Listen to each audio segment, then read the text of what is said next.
Special event alert.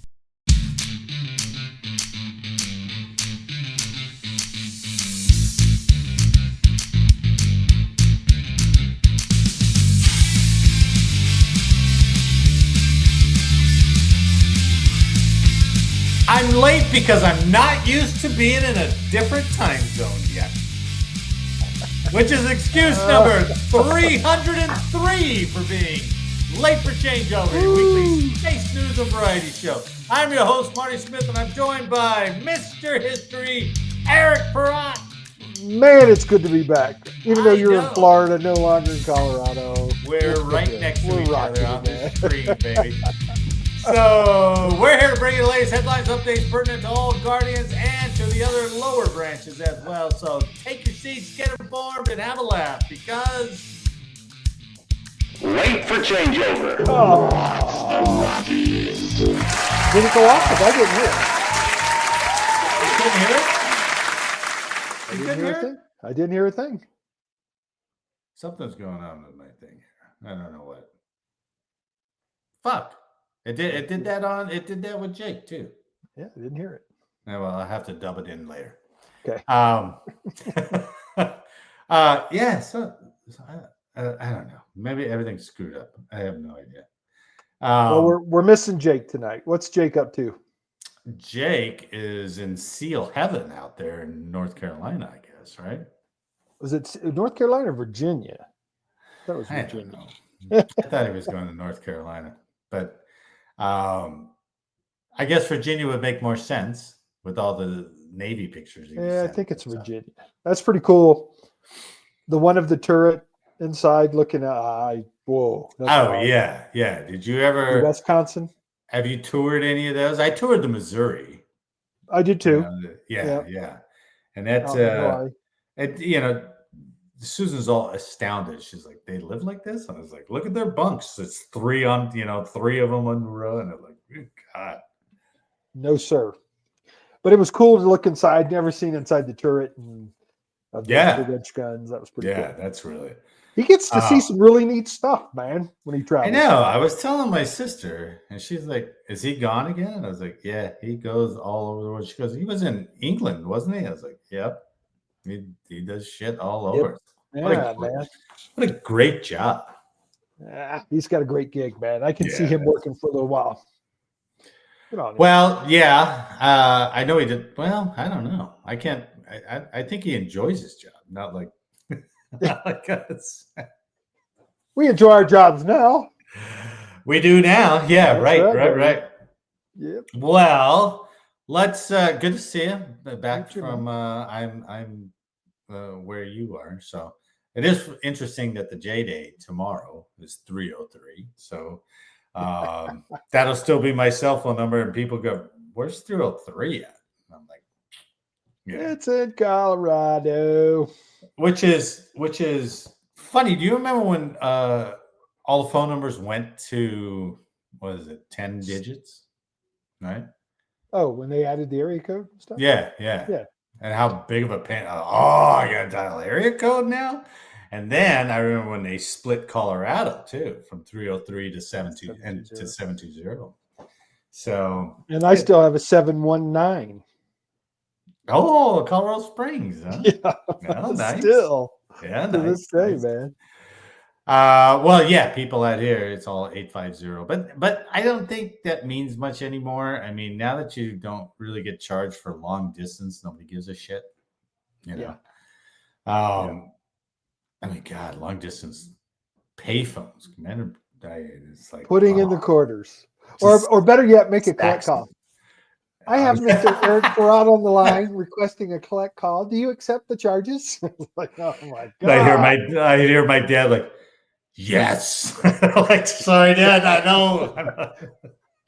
I don't have any quarters, man. Remember what a prize it was when they would at raffles and stuff, you could win like calling cards. Remember what that was a big deal. Yeah, those were really valuable, you know. And then you'd have somebody who worked at MWR and they'd be like, here, I got like 10 of them for you. And you're like, whoa, look at that. What a heist. That always came What a in heist. handy when you were traveling to a certain extent. That was better. Yeah, that and traveling checks. Traveler's checks. What a Traveler's pain in the checks. ass traveler's checks. Man, we've come a long ways, haven't we? Holy cow. Life has sure become a lot more convenient when you look at it that way. Venmo and PayPal and all that crap. Oh yeah, that's right. I mean, the only thing you have to worry about is, and the route we took out here, there were certain areas that cell phones were not working. And you're like, I don't know what I do. There's no payphones. You can't pull over to a gas station and call anything. So You better keep that old Atlas in your truck anyway. remember highlighting the trip? Hell yes. That was Hell the yes. smart move, so you could see it at a moment's notice. Yep. And you'd be like, nice. what city is that? As you're trying to drive with that big fucking. Literally, you can drive around now with a cell phone and never get lost. My sister Never. gets so upset at me. I think I told you, because I haven't memorized any streets around here yet. She said. She looks at me and goes, how can you not do that? I was like, I don't know. I just follow the phone. But yeah, don't you want to know? I was like, there's so many. The phone knows. I know. Yeah, the phone knows. I mean, I don't know. She's like, you turn on this one and then you take a right on this street. She knows all the names. She's very good that way. And I'm like, I don't know what you're talking about. Well, on Monday morning, we had an hour 20-minute drive to the airport, but we went to a First Watch and ate breakfast before we went to the airport. So Nice. She goes, we're going to have time. And I looked at the phone. Yeah, we're 7 miles away from the airport. Let's go. So it works perfect. Right. Yeah. Especially when it gives you estimated arrival and all that stuff. Yeah. And they figure in traffic, things that are getting congested. I'm like, come on. What do you use? Do you use just what's on your phone? Do you use Waze? Do you use? I've used both, but usually it's just Google Maps. Waze is when I was using Waze, there's so much crap on it. There's too much user input. It's like there's a tire 50 miles ahead. Is it still there? Like, I don't know. There's too much. There's too many icons on my little screen that I can't figure out what it is. So I didn't like that either. Google Maps works. And it's all I need. Yeah. Well, let's get to the news, shall we? I like it. This first story is from as close a space story that was worth any interesting. It's not even a real space story, but this is from Air and Space Forces magazine. Shutdown relief. How's the government shutdown treating you, retiree? Not effective. Where airmen and guardians can turn for help. Now, you would think that they would list all these agencies, and this article doesn't.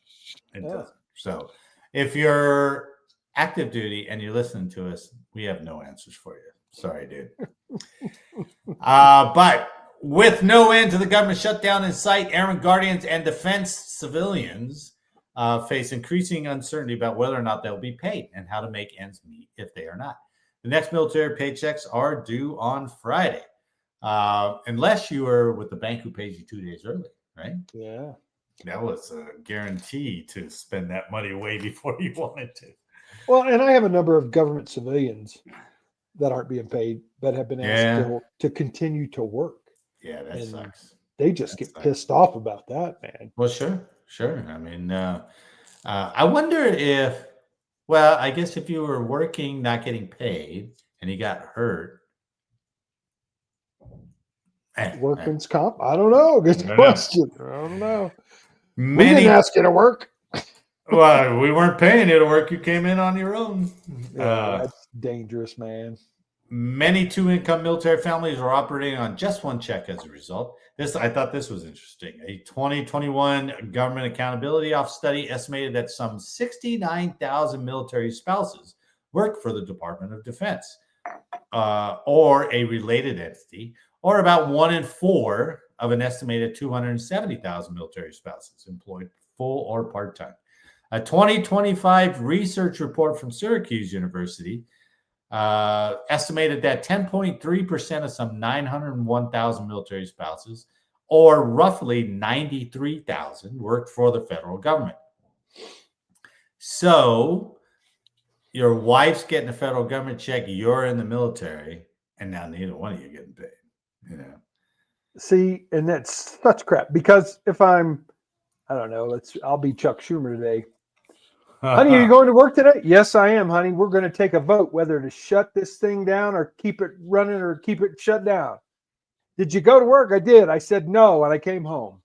And I'm getting paid. I'm getting paid. Yeah, Congress is still getting paid. That's effed up. It just aggravates me so bad. For those, so unfair. And it's so disconnected. Oh, when they're supposedly fighting for you, right? For those military families, financial hardship is already here, and the chance that both paychecks could stop still poses a more serious threat. Financial institutions catering to military and federal employees are offering a variety of shutdown relief programs, including paycheck advances, loans, and deferred payment options. Okay, very cool. And banks can afford to do that, right? Except the interest rate is 24%. Oh, don't piss on the parade, at least not. But you're right. That's true. You're right. And that we were talking about that the other day. All the policymakers, and everybody in the briefs, briefing high level people are like, "Don't worry, they'll be fine." But then, where the rubber meets the road, the landlord's like, "Hey, buddy, and he's like, rent. Can't you?" And he's like, "No, I cannot." And that's where they're totally out touching, effing some of the lower enlisted over. Absolutely. The families are struggling. Anyway, right? We've covered all that. Yeah. Yes. They don't make a freaking livable wage, man.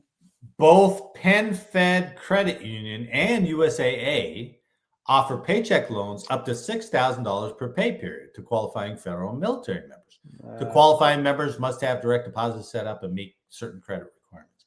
USAA has already issued 91,000 no-interest loans, said J.J. Montanaro, a financial advice director at USAA. Penn Fed has a similar program. As long as members have a direct deposit that receives a paycheck from the federal government, said Executive Vice President, Member Operations and Global Fixed Assets, Jamie Gayton, we can replace that paycheck up to $6,000, and then what happens is after the shutdown ends, they get repaid. Then we'll go back in and pull that money out. All right, if they do that, no interest, fucking hats off, man. That's but you know awesome. What? That's a win. That's a win for both parties. USA wins as well as the customer, because the customer goes, "Wow, they're giving me a loan at no interest. Maybe I should look into the insurance with them. Maybe I should put sure. With them." Yeah. So maybe. I'm sure their numbers are going to grow. I know I would. Especially with that gesture. Absolutely. I mean, USAA ain't the cheapest insurance out there. Nope. I have it. I know. I do too. And I'm like, why did you just jump my insurance several $100, USAA? Yeah. But I think they have the best customer service. So do I. They're always, they know what's going on with you. Yes. Every accident claim I've ever had has been taken care of within like a day or two. Just like that. Yeah. Yeah, it's really fast. For car and credit card bills, Penn Fed has approved 2,240 applications for members to skip a monthly payment. USAA has also likewise approved tens of thousands of dollars in credit card payment relief for members affected by the shutdown. So far, base services such as childcare and libraries are funded by non-appropriated funds and still operating. The Air Force put out guidance for airmen, guardians, and spouses on September 30th, a month ago, to help weather the uncertainty of the shutdown, yet some of that guidance could soon be out of date. For example, it recommends that service members look into the Department of Agriculture's SNAP program, Supplemental Nutrition Assistance Program. Wow. But President Trump has stated that those benefits will not be available as of November 1st. But that wasn't to affect the military. That was in general, right? According to media reports, several states are planning to sue over the administration's decision, but November benefits are likely to be available. So, as I said, the article doesn't really describe where to go for some relief other than Penn Fed Credit Union or USAA. Yeah. Well, Uh, think about the other families that aren't military related that are affected by EBT, the yeah, food stamps, and yeah, all right, that's gone right, away. right. Now, I know some of that is used wrongly and improper. Yeah, Those people, I don't care. But the ones that truly need it, who are trying to get ahead, right. Or and just this is just, maintain, right? Just it's a maintain. Yeah, stopgap for me to continue to look and, yeah, yeah. that's tough. That is really tough. The imagine if you were deployed and now Uh, you're worried about your wife and all, like she's going, how do I pay the mortgage? And yeah. she's like, fuck, I don't know where to go. So yeah, it's really pretty bad, Congress. God damn. Yeah. And all this for some political war. Yeah. And did you hear anything about this whole it might go to January? Have you heard that? No, really. Yeah. I don't know how true that is. That's just something I heard. So I How don't could have they any extend it out to evidence. January, man? That's Fighting back and forth and justify your positions. Oh man, you should all be fired. I don't know. And I realize some of the things I listen to are biased one way or another, right? But if it's true, and I heard one that kind of listed out all the things that the Democrats are holding out for before they'll vote for the continuing resolution. Right. And some of them are just like, come on, green energy? We're still doing that? Yeah. The free healthcare for everybody under the sun, we're still, I mean, come on. Yeah. But they can't, obviously nobody's winning. And I don't know politically if anybody's really winning, especially No. if this extends that much longer. So I don't know. It's pretty, we're not usually this long into it. Usually we're like a week, right? Yeah. If that, right? Couple days. And then everybody's like, ooh, I could look pretty bad on this. Maybe I'll give in. And both sides have said at one time, we never shut the government down for political That's all they ever reasons and shut views. it down. They never I know. shut it down for anything but political reasons. But to watch them backpedal now, it's like, come on, fellas. Yeah, I crazy. know it's dumb. Well, and then think, I'm tying this to the whole mayor of New York Mondami thing. I find that's going to be interesting because the people of New York it appears, are going to elect this guy. I guess. So now we're going to have this wonderful experiment into the socialization of, a government-run grocery store, free bus travel across the city, taxing your $350 million, $250 million, whatever it is, earnings more to take more of their money to pay for it. And I'm like, if I'm an earner of $250,000 because I work, I'm out. You can have it. Hell yeah. You can kiss my behind. Well, so they've already shown that one grocery store that he's proposing, that they've already shown a practical thing where that's basically empty and closing down. I can't remember where that's at. I think it's in Philly or somewhere like that, where they've done that. An experiment. But they've already shown that it's failed. But people are still going to vote for that stuff. Well, I told my wife, I said, electing, I want New York to deal with the pain of this thing, man. And just, as much as he talks about all the Islamic stuff and the tinge of anti-Americanism that kind of surrounds the guy, for him to be running for mayor, right? Not governor, it's mayor, right? Mayor. Of a city that was attacked by Islamists. 25 years. That's all it took, 25 years. And we're not, not concerned about it at all? Nothing. We're back to normal, I guess. Oh, and by the way, defund the police. They're a terrorist organization. And now he backruns that. He backpedals all the way. I said I was sorry for that. I didn't mean that. But, and that's what always makes me wonder, New York, Chicago, all these big blue cities, they go out, the man on the street goes out and interviews these people, and they're like, yes, we have crime here. Yes, it sucks here. It's expensive. My daughter got raped, whatever it is. Yeah. and you're still electing the same people. So it sure makes me wonder how much how those elections are being run, I guess. Keep me a spot in Florida, man. Right here, come to the free state of Florida. keep me in mind. I'll go crushed by the blue state of Denver. They made me wear a blue shirt tonight. Oh, is that a G? What is that? Oh, I don't know what the hell it is. G gradual. I like those. I like those clothes. I think that's what it is. They're Chinese communists, but I like them. So. I thought it was made in Hanoi. Well, that would be less, right?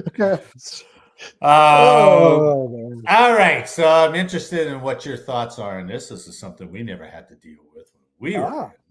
But the next story comes from Task and Purpose. So the Navy is launching a review of Marines and sailors' personal social media posts.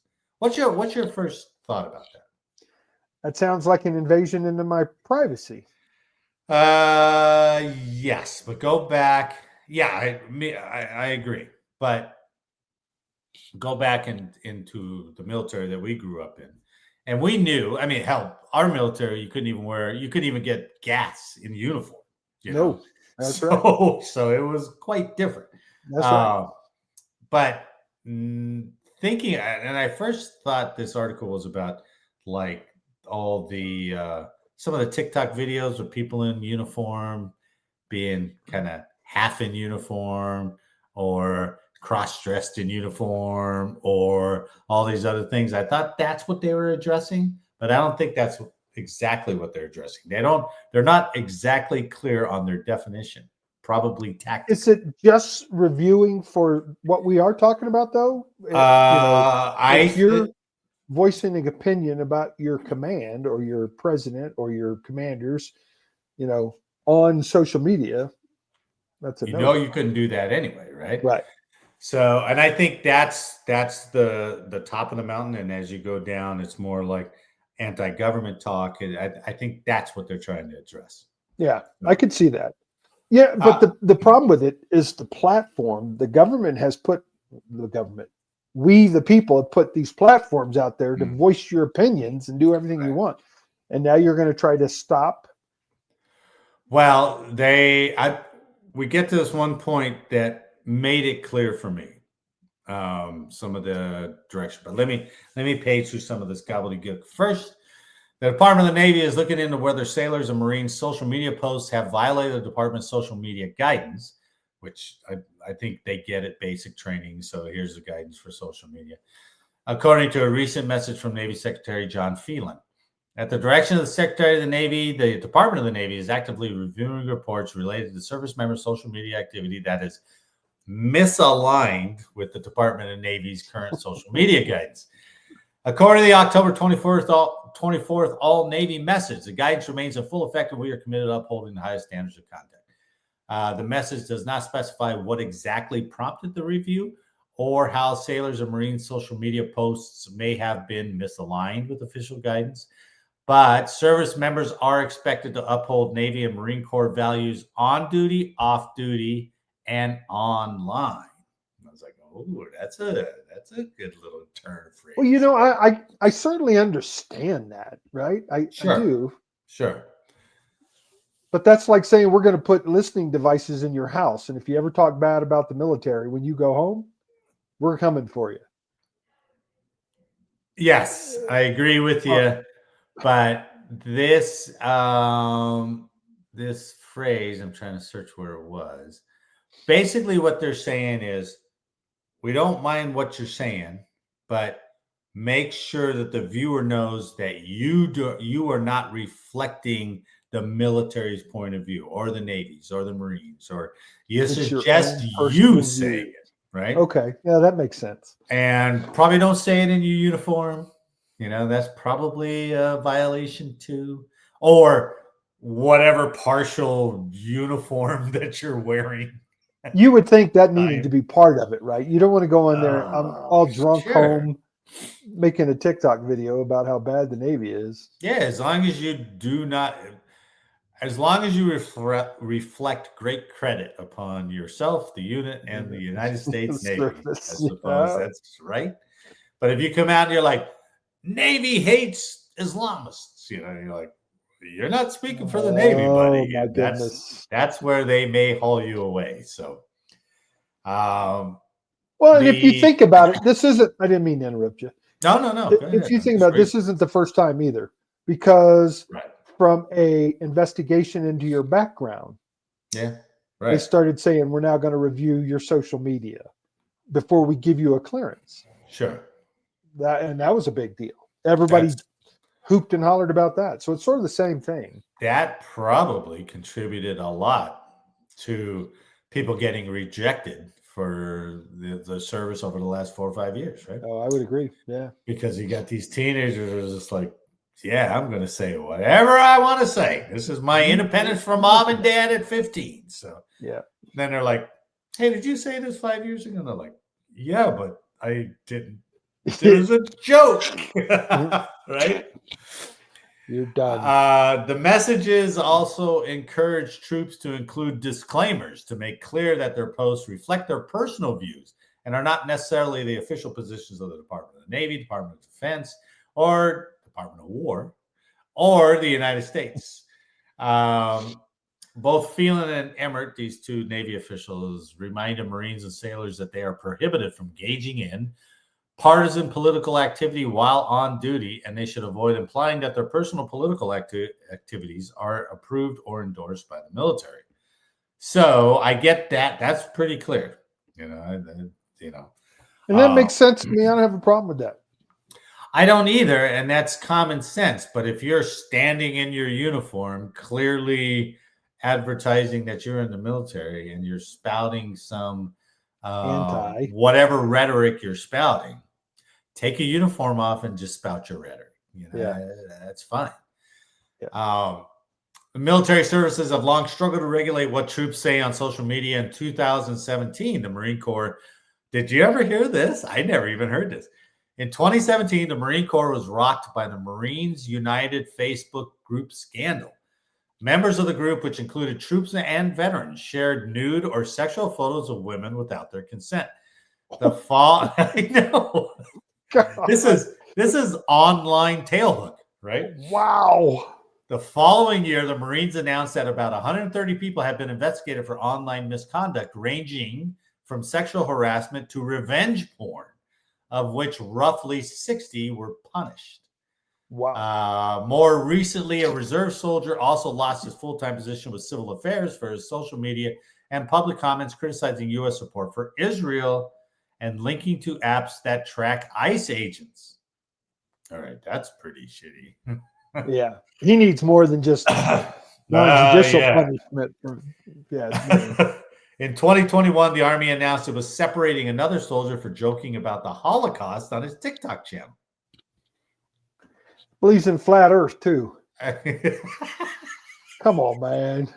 Could have been that guy. Probably.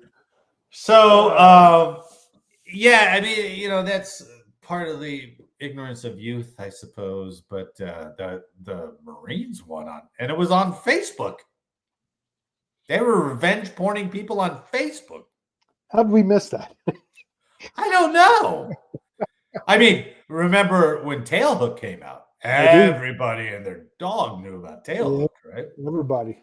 That one, Marines kept pretty tight. Pretty locked up pretty tight. Facebook thing blows me away. Facebook! I know. Yeah, it's crazy. Oh, well. So, all you youngsters planning on joining the military, watch out what you post. And all those who are in the service, watch out what you post what you wear. Yeah, right. That not to mention on a side note, but aren't there just a slew of military women like posting in uniform like on OnlyFans? We joke about it all the time, but I think they're doing like OnlyFans in uniform and shit like that, or public shots on duty. You can't tell me it's not happening. I mean, from the civilian standpoint, a number of police officers female police officers who are making extra money on OnlyFans wearing just their gun belt or their body armor or something. Ooh. I'd have to see that to review if it's in poor taste. Yeah. But, Well, break out your $65, $30 a month, or 65 for 3 months, or 135 for 6 months. I bet they're making. Unbelievable. I bet they've got to be making just tons of money just for the thought of this is a teacher, this is a cop, this is a firefighter, and oh yeah, you can go see their nudes. Dude, some of them get so crazy on their OnlyFans page. They're making, hundreds of thousands of dollars in a year. I mean, literally. It's hard to say. It's hard. It's hard to say. I mean, because they're just taking pictures and putting them out there. So it's videos. And videos, right. Videos. Now, depending on what they're doing in the videos. And we should stipulate there are a lot of crazy men who do have OnlyFans doing the same crazy shit. It's not just women. So I am a little jealous of those men who can pull that off. You know what I mean? Right. I mean, if anybody would pay to see a 58-year-old semi-retired guy, I'd be like, no. Hey, honey, I got a new idea where I don't have to work the weekends. And you know what she'll tell you? Honey, that was me that paid the $39. So I'm the one that's looking at it. She'll be like, I tried to pay it, but can I borrow some money from you so I can pay you? It's a crazy thing, man. And how many people are on it? Oh, my God. Worldwide. Absolutely. It's huge. It's a worldwide virtual. Yeah. Oh, my God. It's crazy. Every time I'm on Instagram and you see a picture of a woman on the normal Instagram, if you look to the information on top about her, you'll see her link, and it's a link to OnlyFans. Yeah, Instagram is just like this tame advertisement for it. That's right. For more, right? That's all. Yeah. That's all it seems to be. Instagram and TikTok. So yeah, crazy. All right, let's stop talking about porn in uniform. This next one from Task and Purpose, I want your opinion on for procedure. I say do it. I say do it. Well, I saw the story first on Fox News, but then it was actually from, I think it's been copied from like the local news station, and then Fox ran it and Task and Purpose ran it. But this one, we'll just say it's from Task and Purpose. So, guards fire on truck at Coast Guard base. I did hear about this. All right. Last week, at the end of a day of protest, last Thursday, the 23rd, outside the gates of Coast Guard Station Alameda, which sits on an island between the cities of Oakland and Alameda in the San Francisco Bay. The protests were aimed at a corps of federal agents who had arrived at the installation earlier in the day ahead of an announced blitz of federal immigration enforcement in the San Francisco area. Now, side note, Trump decided not to do the blitz, but they were still there anyway. Right? Protesters blocked the single road access to the base, prompting California State Patrol and other authorities to use tear gas. Local police, according to reports, had declined to disperse the crowd. Well done, cops. Good job. Isn't that amazing? I don't know how you can decline your duty that you swore to do. In the world, I don't. Oh man, it's flip-flop world. It's a crazy world. That's right. So at the end of the day, about 10, I think it was about 10 o'clock or something like that at night, a U-Haul truck maneuvered up to the gate. It maneuvered a position, pointed away from the gate, then started backing up towards them rapidly, right? As everyone was telling them better stop. A handful of guards then fired at least a dozen rounds from rifles and pistols at the truck. The truck stopped, and then it drove away. No Coast Guard personnel were hurt. The Department of Homeland Security released a statement saying that the truck driver and a bystander were injured. The truck driver was shot in the stomach and is being held for mental health evaluation by the FBI. The bystander was hit by a fragment, treated at the hospital and released. So I guess the truck drove away. I don't know how far, but then another car came by and picked up the driver. They left the U-Haul truck. So that would scare me right there.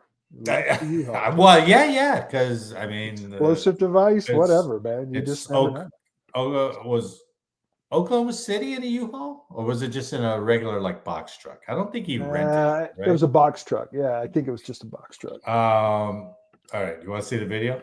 Yeah, this is wild. So this is actual video of the situation.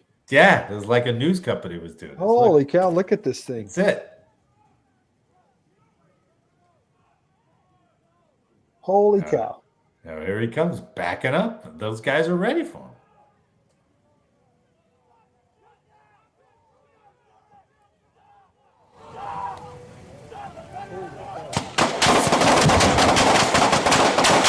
Wow!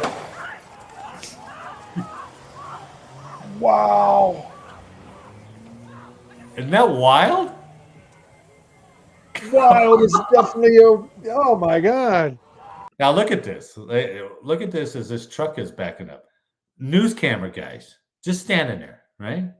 The news see the guys right in the middle. The bystanders everywhere. Well, there's bystanders on the side. The protesters were there, but these guys have like their lights, their camera. I think they're part of a news crew. Yeah, but here's the problem: that rounds ricochet off trucks all the time, man. So, but these guys, I do. See that cameraman? It's like, move, cameraman. Unbelievable. Yeah. Yeah. Isn't that wild? So at this point, I thought it was kind of interesting, right? And you tell me. So the U-Haul pulls up in front. Those guys are they're taking a firing stance.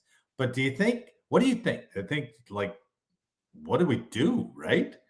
I mean, we can't get out there. I hope he doesn't back up at us. I mean, what do you do if you're in that position? Right off the get-go, there's some things that I notice. Number one, I don't see a serpentine. Oh, yeah. Slow the vehicle down. Yeah. Number two, no bollards.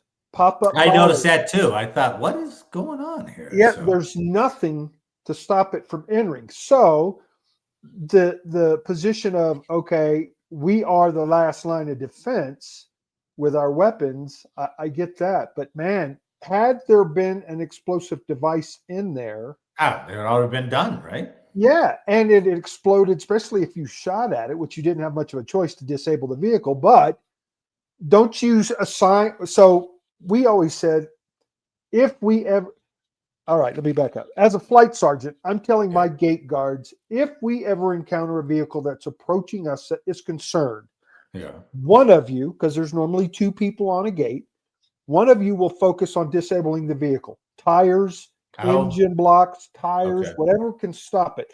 The other one will take on the person driving. All right. So you already know that beforehand. That was part of our policy. So the disposition of these, what do we see? 1, 2, 3, maybe 5 guys with weapons, and they all just let loose. With people standing around, this knucklehead filming it. Yeah, I'm a little surprised at that there wasn't. But we're also talking about Coast Guard. I don't know what their training is. I don't. That's a good point. I don't know if they're Homeland guys or they're FBI guys, if they're ICE guys, but already that we saw at the beginning of the video that U-Haul he's what, 30 feet away from him? Yeah, if that. And backs up. And I will say this, the right to self-defense, when you fear for your life, the vehicle made very threatening maneuvers to come back at me and drive into me. Yeah, so he was headed right for us, man. Yeah, I can certainly understand the use of force to stop the vehicle. Isn't that crazy? And it's so crazy, but you're right. Almost any base that we're familiar with, Yeah, serpentines, bollards, they got gates, things to stop you. the cement or whatever those things are called. You know, the cement. Yeah, the blocks. barriers, Yeah. the porter barriers. Especially when they know they've been protesting all day. Yep. And it's just like, come on, guys.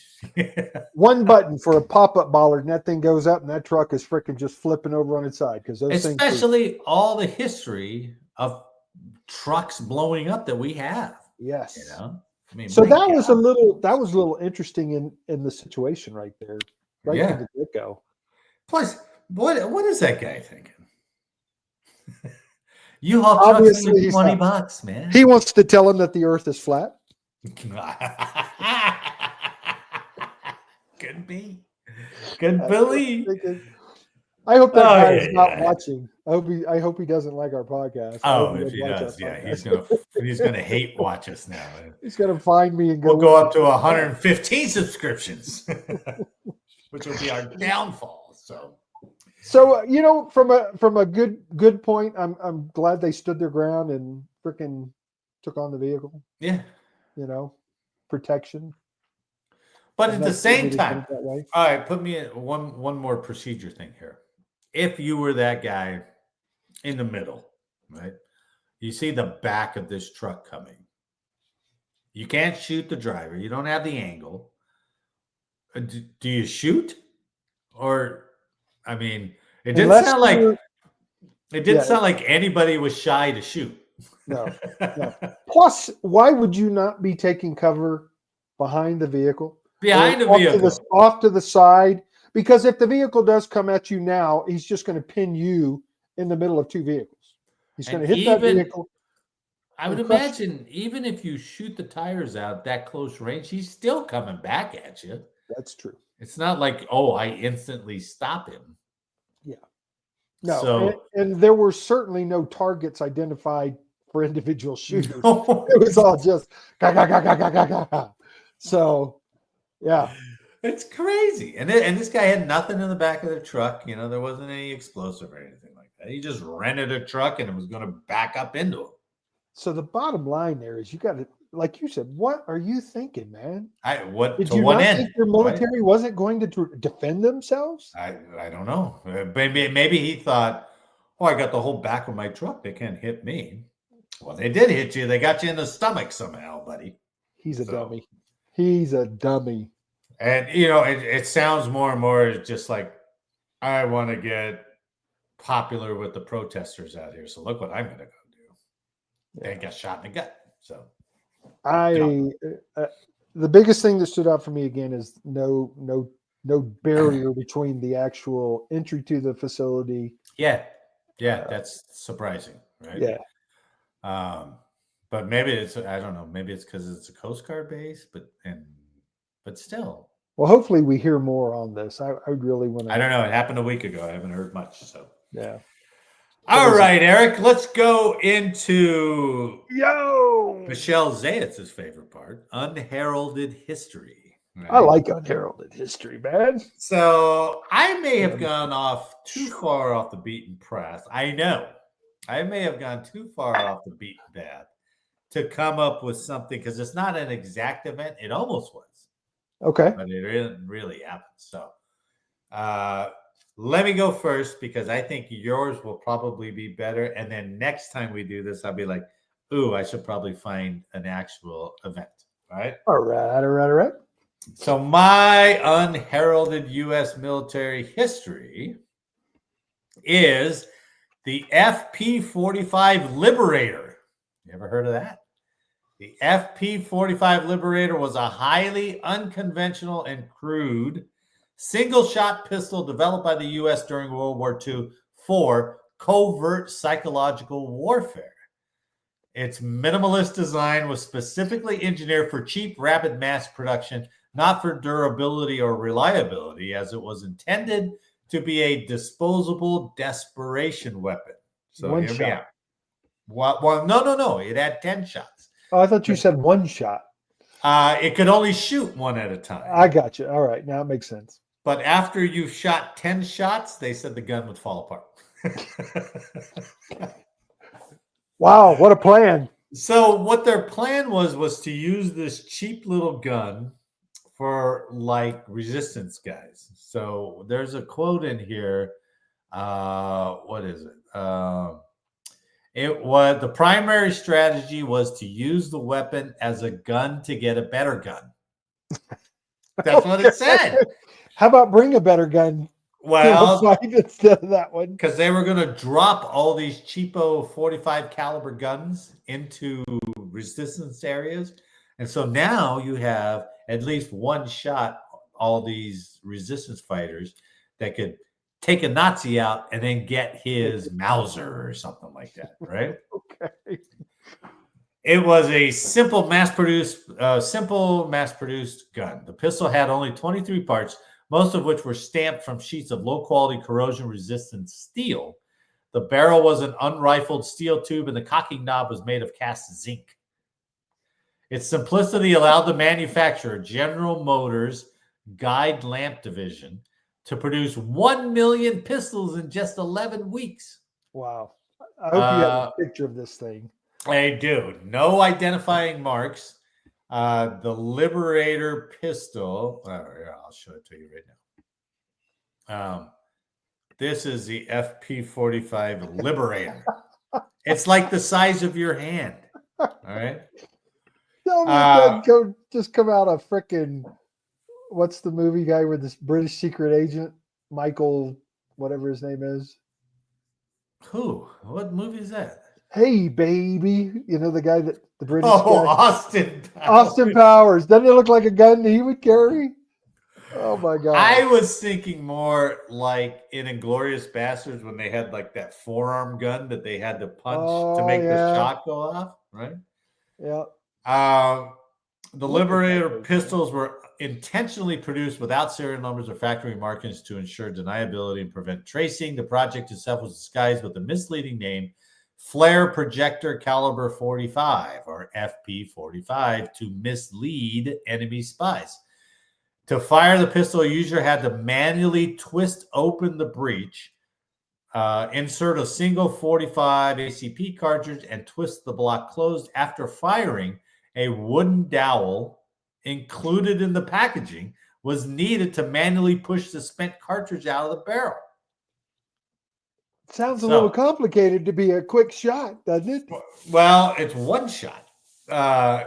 Due to its unrifled smoothbore barrel, the bullet would tumble upon exit, making the Liberator highly inaccurate beyond a few yards. A few yards.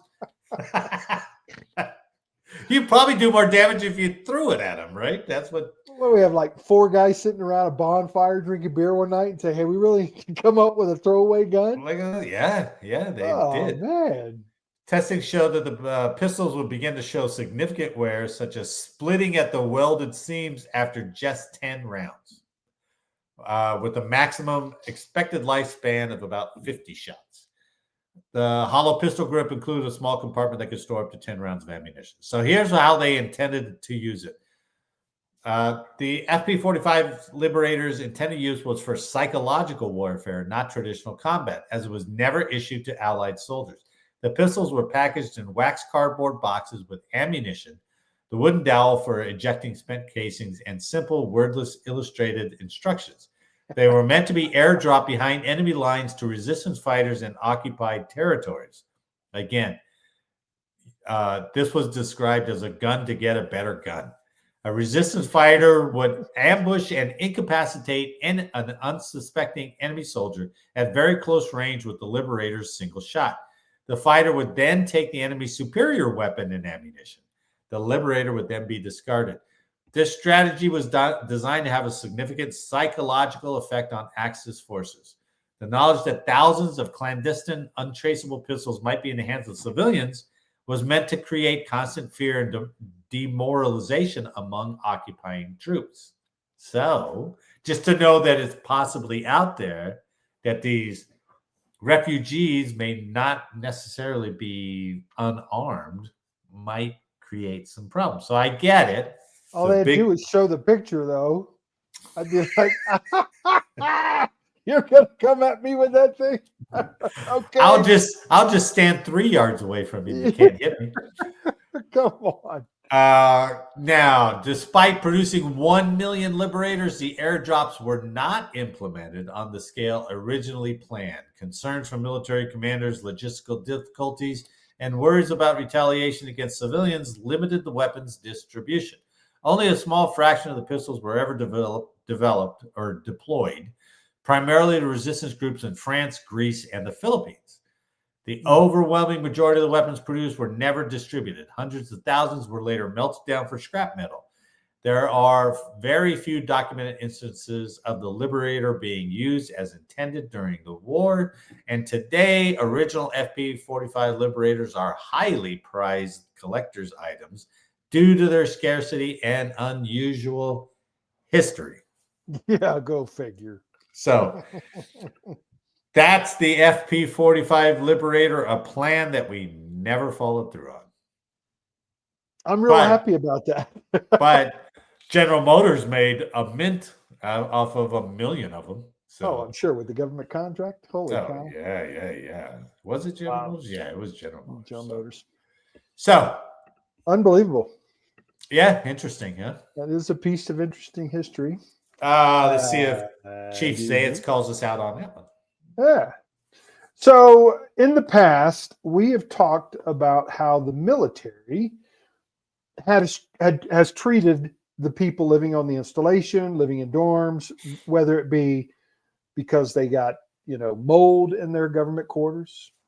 Oh yeah, they let people play in foam that the fire department was putting out as bubbles. Remember? Right. So my history revolves sort of around those things. So let's go back to World War II.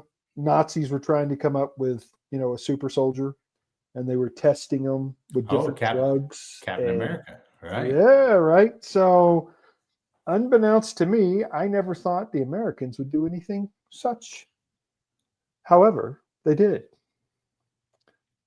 At Edgewater Arsenal, the U.S. military's top secret human experiment program during the Cold War.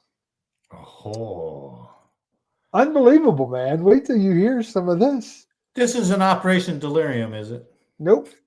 Nope. Between 1948 and 1975, the U.S. Army tested chemical weapons like mustard gas and LSD on American soldiers at Maryland's Edgewater Arsenal facility. It's right outside of Aberdeen Proving Grounds. Developed by the Nazis during World War II, sarin is a deadly chemical that can kill in minutes. And for years, the U.S. military secretly tested sarin gas on its own soldiers in a series of classified experiments at Edgewater Arsenal, a government facility in Maryland. But sarin wasn't the only lethal chemical weapon used in the human experiments at Edgewater Arsenal. From roughly 1948 to 75, the Army experimented with multiple chemical warfare agents, exposing around 7,000 soldiers to chemicals like tear gas, mustard agents, and other dangerous drugs. Holy shite. The part that makes this so shaky: soldiers who volunteered for the program were reportedly often misled about what they were signing up for. And after they arrived, many volunteers were administered drugs without being told what they were. If they had told me, this is a test subject, he said, if they had told me what it was and what it did, I never would have taken it, one test subject said. They gave him LSD. So initially, the Army argued that the Edgewater Arsenal experiments were necessary for national security. With the Cold War raging, the military needed to know which chemicals might harm U.S. troops and also wanted to develop its own chemical weapons to use offensively. So for over 2 decades, the Army tested chemical weapons on volunteer soldiers. Allegedly, the U.S. even consulted with former Nazi scientists who developed chemicals like sarin to help with the experiments. What? God damn. Right? Psychiatrist Colonel James Ketchum, who later became known as Dr. Delirium, Operation Delirium, joined Edgewater in the 1960s, spearheading its mind-altering drug test as the head of psychochemical research. A zealous defender of the experiments until his death in 2019, Ketchum insisted that the chemical weapons they were testing were more humane than traditional weaponry and were a necessary precaution during the Cold War. We were in a very tense confrontation with the Soviet Union, and there was information that was sometimes accurate, sometimes inaccurate, that they were procuring large amounts of LSD, possibly for use in a military situation.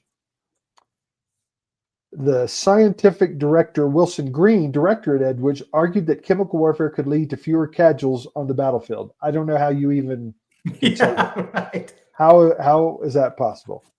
I'm blown away. So throughout recorded history, wars have been characterized by death, human misery, and the destruction of property, each major conflict being more catastrophic than the one preceding it. Green wrote in 49, I am convinced that it is possible by means of the techniques of psychochemical warfare to conquer an enemy without the wholesale killing of his people or the mass destruction of his property. So he wants to frickin' drug them. I don't get it. Why not? You know, we're going to kill everybody. Right. So this is the last part I'm going to leave you with. The Army claimed that soldiers volunteered for the project, but the truth was more complicated. They were told that they were going to be testing Army equipment. Nick Brigden, director of the documentary Edgewater Experiments, told The Guardian there was no mention of drugs. After shipping out to Maryland, the soldiers were pressured into dangerous experiments. Once they got into Edgewood, from what I've heard from these vets, they were threatened with court-martials if they didn't participate and would be removed from the military.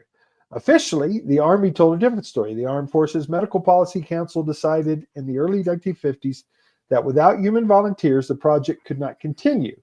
So the National Center for Biotechnology Information agreed. So the council authorized using soldiers in the medical experiments.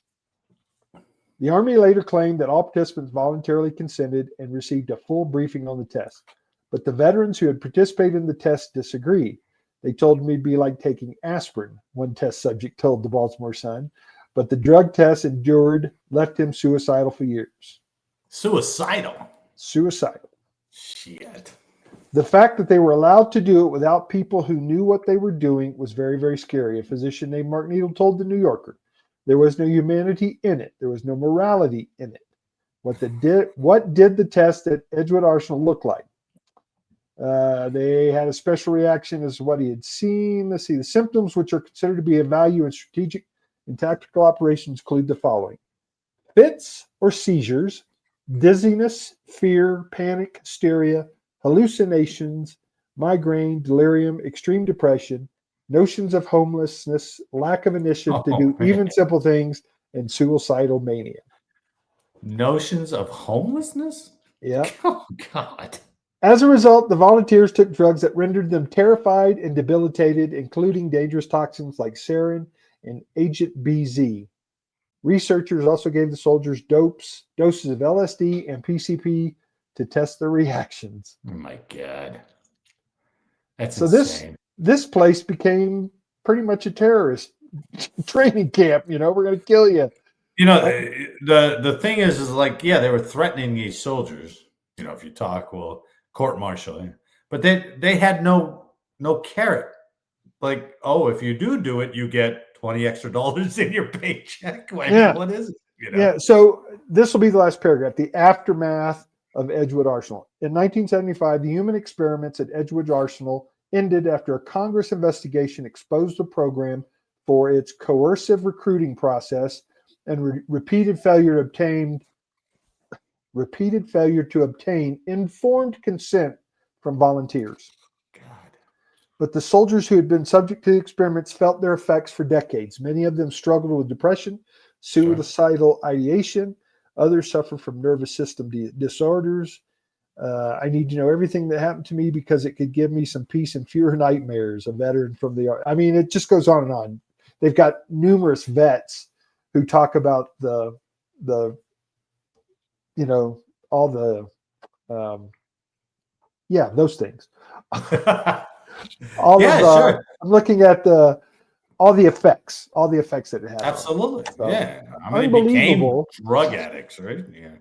I was amazed that our government would actually have done that. But Well, Jake truth did be get told, 7 anthrax shots. so did I. So there you go. Yeah. So, I I got all mean, the the government whole was anthrax series. just a couple years ago. They were drumming people up for not getting the vaccine, right? Yeah. So, Yeah. actually, it's not that hard to believe that our government would do that. To When us. you put it that way, you're right. But some of the drugs and sarin gas and mustard gas and God, it's so nasty. Man. what did you think that was going to do to a person, man? I mean, how do these guys have that much power?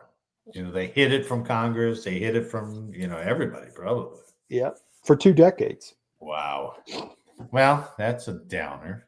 The coercion piece was freaking ridiculous. Yeah, that's okay. Yeah, All right. Well, that's good. I'm glad we bring that out. That's a good history. yeah. Both of them. Never seen the gun. Let me change a setting here real quick that I just realized. Oh, are you still there? Can you hear me? Barely. Keep talking. Barely, you can hear me? Now I can hear you. Okay. All right. Let's see. I had my whole thing on the wrong setting. So You sound good. You're Really? not echoey. Yeah. I'm not echoey now? Not that bad. I'm a dummy. Well, I'm glad we got that fixed. Good unheralded history. Yeah. I like that. was good. I think that's fun. But I'll now tell Jake this too whenever he gets back. We should coordinate on what stories we're doing for this so we don't step on each other. Step each other. Yeah. Well, let's call it a night, Eric. I think so, my brother. I think so.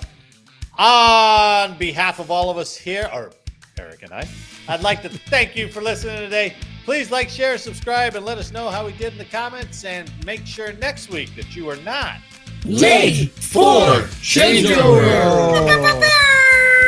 Did you hear that one? Yes, sir. That was spot on. Eric, good to see you. Welcome back.